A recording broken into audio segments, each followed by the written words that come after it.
Anda pencinta film, tentunya tidak asing lagi dengan kedua film ini, Joker dan Parasite. Kedua film tersebut sempat mencuri perhatian dunia layar kaca pada tahun 2019 dan juga mendapatkan beberapa penghargaan Oscar. Joker dan Parasite dapat dikatakan sebagai film berkualitas.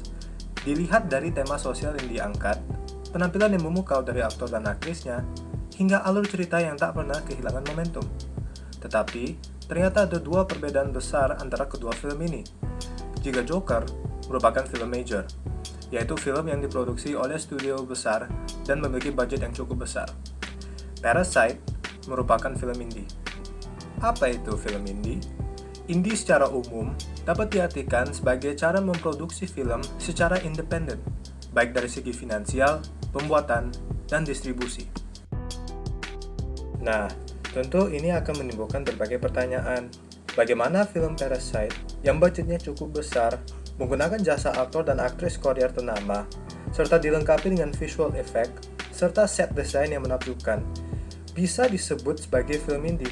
Dan kenapa ini tidak bisa disebut sebagai film major seperti Joker? Untuk menjawab pertanyaan tersebut, kita perlu melihat terlebih dahulu sejarah munculnya kata indie, yaitu pada awal masuknya peralatan film ke Amerika Serikat. Sejarah film mulai lahir di negara Prancis oleh The Lumiere Brothers. Mereka dikenal sebagai penemu layar lebar karena alat yang mereka ciptakan, the cinematograph. Pada saat itu, mereka juga menghasilkan beberapa film pendek dari berbagai kegiatan di sekitar mereka. Karena hebatnya teknologi ini, Amerika pun akhirnya mengimpornya. Negara Uncle Sam kemudian mengembangkan teknologi ini untuk bisnis.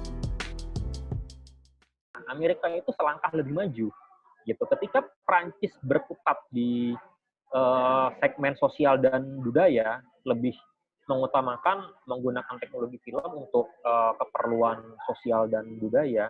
Nah, Amerika ini dia sudah menggunakan teknologi filmnya untuk kepentingan bisnis dan hiburan. Menurut beberapa sumber, penggunaan film sebagai bisnis diprakarsai oleh Edwin S. Porter dan D.W. Griffith. Dengan hasil yang cukup memuaskan, akhirnya muncullah sebuah organisasi yang disebut sebagai MPPC, Motion Picture Patent Company. Sebuah organisasi yang mengatur proses pembuatan film di Amerika. Organisasi ini beranggotakan perusahaan film besar di Amerika, distributor ternama, dan Eastman Kodak, pemasok bahan baku film pada saat itu.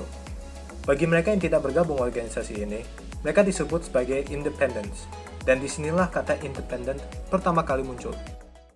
Orang ini pada akhirnya memilih untuk independen, dan pada akhirnya dia dari pantai timur pindah ke pantai barat. Alasan mereka pindah ke pantai barat Amerika, wilayah itu tidak tersentuh oleh perjanjian MPPC. Keputusan mereka untuk berpindah ternyata membuahkan hasil. Film panjang buatan para independen berhasil menarik perhatian banyak orang di kala itu. MPPC yang tetap berusaha untuk berpegang teguh terhadap film pendeknya harus mengakui kekalahan mereka. Seperti peribahasa, sudah jatuh, tertimpa tangga pula. MPPC mengalami masalah karena Perang Dunia I meletus dan pada tahun 1915, Pengadilan Federal memutuskan bahwa MPPC sudah terlalu jauh dalam membatasi pembuatan film. Akhirnya, pada tahun 1918, masa kejayaan MPPC akhirnya berakhir. Ironisnya, kisah klasik David vs. Goliath ini kembali terulang. Kali ini dengan sebuah sistem yang disebut studio system. Sekali lagi dunia film terpecah untuk kedua kalinya. Ada yang disebut The Big Five, yaitu terdiri dari 20th Century Fox, MGM, Paramount Pictures, RKO Pictures, dan Warner Brothers. Dan ada yang juga disebut The Little Three, yang terdiri dari Columbia Pictures, United Artists, dan Universal Pictures. Kali ini, studio system tidak hanya meninggalkan jejak hitam dalam sejarah. Pada masa ini, Hollywood berada di masa emasnya dengan film-film ternama seperti Citizen Kane, Wizard of Oz, Gone with the Wind, Casablanca, North by Northwest, dan masih banyak lainnya. Hal ini terus berlangsung dari tahun 1920 hingga 1960. Sayangnya, praktek bisnis mereka membawa kerugian bagi para partai independen. Ada yang disebut sistem block booking, yang mengharuskan bioskop untuk membeli film terkenal dalam satu paket dengan beberapa film kelas B. Dan ada juga star system, yang mengharuskan pekerja di studio Big Five untuk menandatangani kontrak. Ini membuat para independen kesulitan dalam memproduksi dan mendistribusikan film mereka. Akhirnya, muncullah perlawanan dari SIM, The Society of Independent Motion Picture Producers, diprakarsai oleh Walt Disney, Orson Welles, Charlie Chaplin, dan para pendiri United Artists. SIM bertujuan untuk mengakhiri praktis oligopoli di Hollywood. Meskipun mengalami kesusahan, akhirnya SIM mengajukan gugatan anti-pakat pada tahun 1942, dan pada tahun 1948, dalam kasus United States melawan Paramount Pictures, Mahkamah Agung memutuskan agar major studio melepas bioskop-bioskop yang mereka miliki bersama dengan block booking dan star system yang pada saat itu menjadi modal bisnis mereka. Setelah perjuangan panjang, SIM akhirnya ditutup pada tahun 1958. Hal ini dikarenakan tujuan mereka telah tercapai. Tetapi, meski kemenangan berpihak kepada SIM, gerakan perubahan membawa dampak yang di luar dugaan. Pada tahun 1955, produksi film menurun dan lebih dari 4.000 bioskop tutup. Meskipun masa itu ditandai dengan berakhirnya kejayaan emas Hollywood dan masalah di dunia film mulai bermuncul, perubahan tetaplah sebuah kesempatan. Tanpa adanya intervensi dari pihak major studio, siapapun yang berani dapat mengadu nasib di dunia layar kaca. Disinilah kebangkitan independen bisa benar-benar dirasakan. Dengan membawa pengaruh art cinema yang pada saat itu tengah populer di Prancis, banyak pembuat film mengeksplorasi berbagai cerita unik dan original. Pada tahun 1953, film indie The Little Fugitive karya Ray Abrashkin mendapatkan penghargaan Akademi untuk Best Original Screenplay. Hal ini merupakan yang pertama dalam sejarah penghargaan Akademi. Setiap pembuat film berusaha untuk mencari celah pada batas-batas imajinasi, menggali lebih dalam untuk menemukan ide yang asing dan tak terbendung logika. Tetapi, keinginan untuk bebas ini membawa dampak yang negatif kepada dunia perfilman. Banyak pembuat film indie tidak memperdulikan kode etik. Seks, narkoba, dan kekerasan menjadi hal lumrah untuk menarik perhatian muda-mudi di masa itu. Hal ini juga ditandai oleh berkembangnya film horor dan sci-fi. Salah satu karya pertama yang membekas di pikiran penikmat film pada kala itu adalah Night of the Living Dead, yaitu sebuah film indie horor yang bercerita tentang zombie, karya George A. Romero. Film ini sungguh eksplisit hingga menimbulkan kontroversi pada saat itu. Roger Ebert, salah satu persona yang dikenal sebagai kritikus film, menceritakan bagaimana dia ingat akan gadis kecil menangis ketakutan saat melihat film ini. Ketika para independen berusaha untuk melakukan eksplorasi ide baru, studio sistem memilih jalan yang berbeda. Mereka berusaha untuk bangkit dari keterpurukan dengan memfokuskan sumber daya mereka untuk memperlihatkan film-film yang bernuansa megah. Tidak hanya sampai di situ, major studio juga memperkenalkan layar lebar, layar 3D, stereo sound, dan hingga smell of vision. Bau-bauan yang dikeluarkan sesuai dengan adegan yang sedang tampil untuk memberikan pengalaman yang lebih hidup.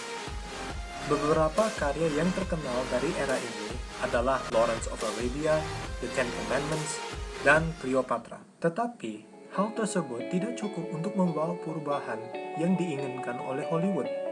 Terdesak oleh keadaan, para major studio akhirnya mencoba untuk merekrut talenta baru. Pada tahun 1967, Warner Brothers menyewa artis Warren Beatty untuk memproduksi film Bonnie and Clyde. Film ini ternyata membawa keuntungan yang begitu besar, meskipun mengandung unsur kekerasan yang melampaui batas. Dengan begitu, lahirlah era New Hollywood. Selain film Bonnie and Clyde, film The Graduate juga disebut sebagai salah satu yang memprakarsai era ini. Era yang ditandai dengan berbagai film yang menantang cara-cara umum dalam dunia film dan norma-norma sosial. Menurut Todd Berliner, seorang profesor dan penulis di bidang studi film pada era ini menimbulkan respons audiens yang terkejut dan kebingungan dibanding film Hollywood pada umumnya.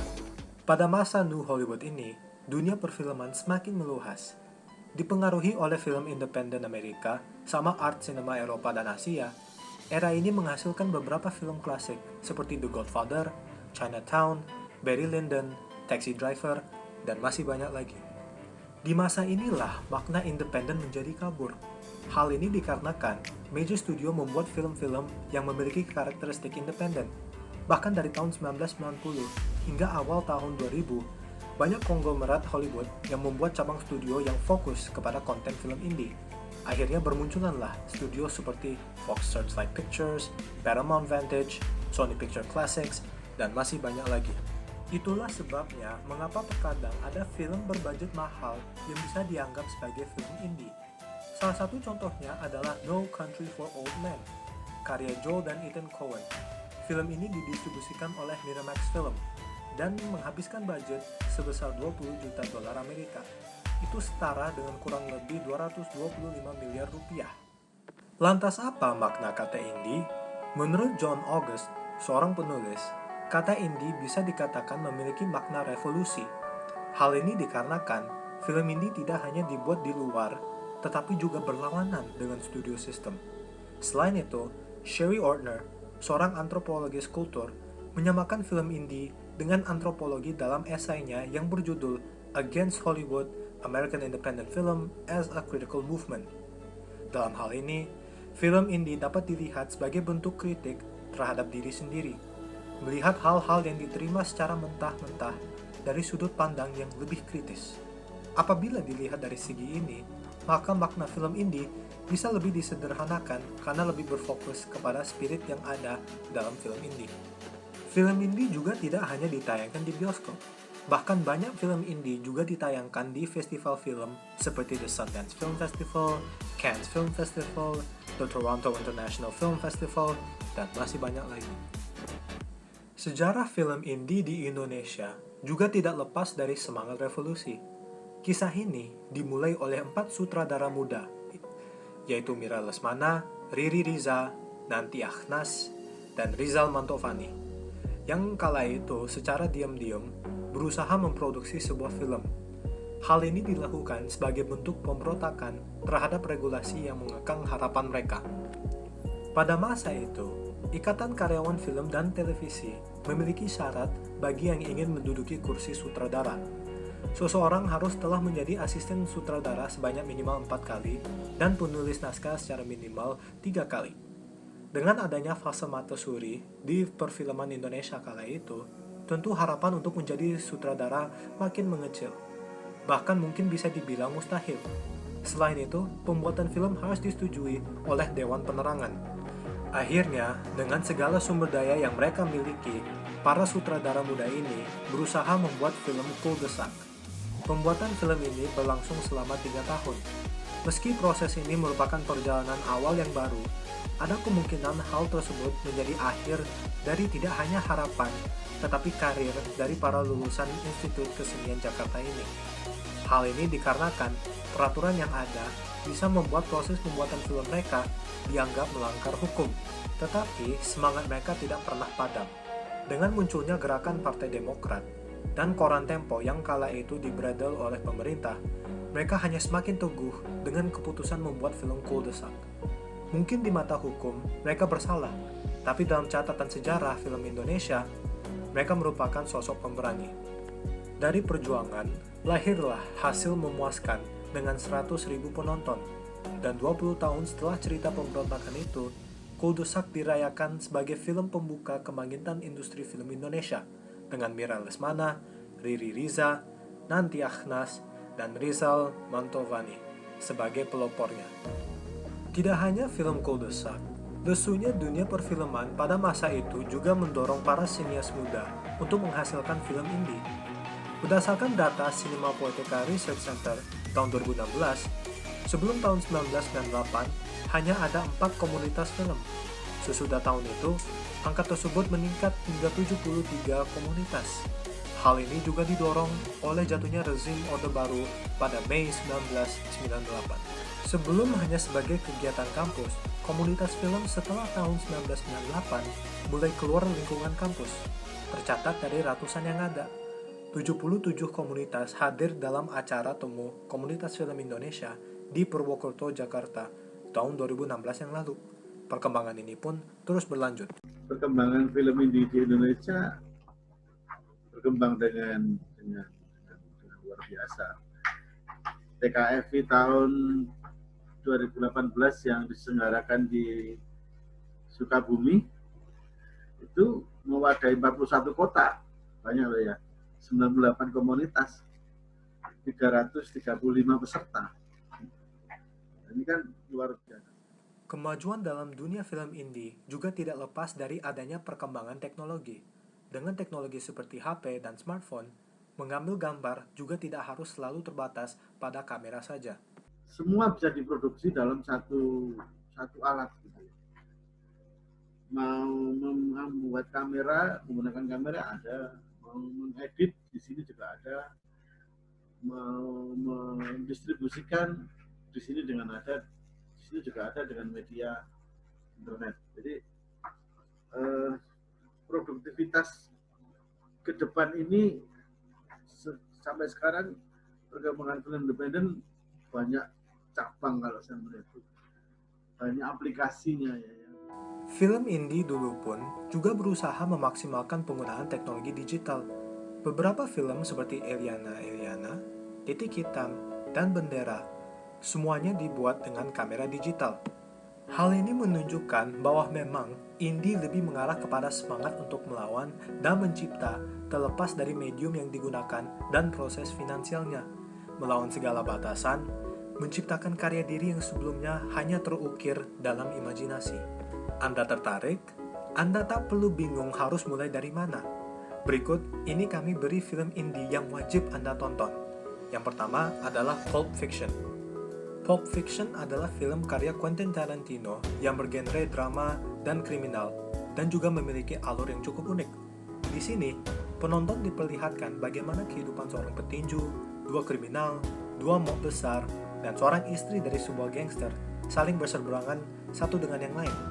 Dengan cerita yang tidak linier seperti pada umumnya dan dengan dialognya yang mengesankan, Pulp Fiction dapat menjadi pilihan Anda yang tepat untuk melihat betapa uniknya film indie. Yang kedua adalah Memento, yaitu karya Christopher Nolan. Film ini mengisahkan seorang pria yang menderita penyakit anterograde amnesia, yaitu ketidakmampuan untuk membuat memori baru.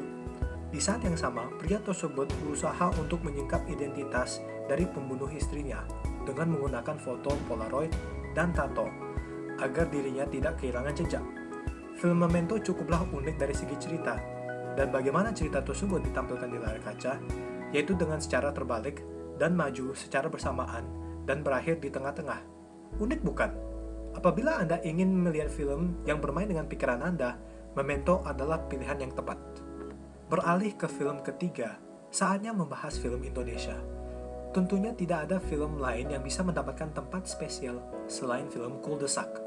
Tidak hanya revolusi yang dibawa oleh film ini, secara naratif, Cul-de-Sac juga berbeda dari yang biasanya. Film ini mengikuti kisah 4 karakter utama, Dina, Aksan, Lina, dan Andre. Meskipun kita berfokus kepada 4 orang tersebut, mereka sama sekali tidak pernah bertemu ataupun bersinggungan satu dengan yang lain.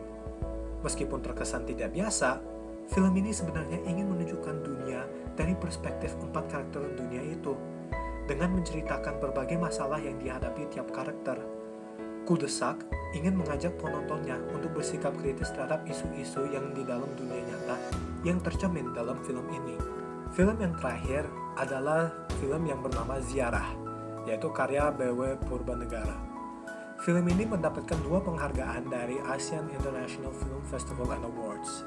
Ziarah mengisahkan Mbah Sri yang berusaha untuk mencari kubur suaminya. Dia sendiri sudah lanjut usia dan berharap agar dapat dimakamkan di samping makam suaminya. Selain tokoh utama dan cerita yang unik, film ini juga ingin menyampaikan pesan mendalam kepada mereka yang masih terus berpegang kepada senja yang telah berlalu. Lepaskanlah. Begitulah pemirsa, sejarah film indie dan kisah perjuangan para independen dalam melawan sistem yang membatasi mereka. Semoga dengan adanya kisah ini, kita tidak perlu lagi ragu akan indahnya imajinasi dan mimpi serta bernilainya suatu perjuangan. Saya Muhammad Brandon beserta tim ingin mengucapkan terima kasih dan sampai jumpa.